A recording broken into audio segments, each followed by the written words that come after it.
প্রকৃতি, সে অস্পৃশ্য, সমাজের চোখে অবহেলিত, কিন্তু তার মধ্যে দিয়ে রবি ঠাকুর প্রকাশ করলেন এক নারীর গভীর আত্মমর্যাদা ও মানবিকতা, যে সামাজিক বিভেদের ঊর্ধ্বে গিয়ে অর্জন করলো স্বীকৃতি।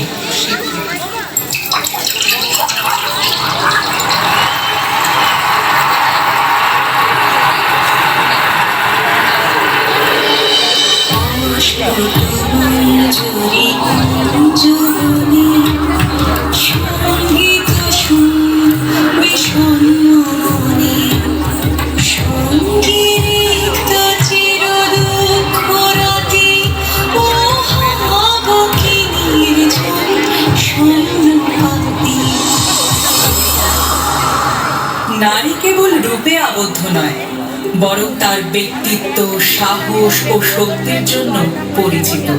পুরুষের মতো লালিত হলেও চিত্রাঙ্গদাকে তার নিজের নারী পরিচয় ও অধিকারের জন্য লড়াই করিয়েছেন রবি ঠাকুর, যা আজও করে চলেছে অনেক নারী।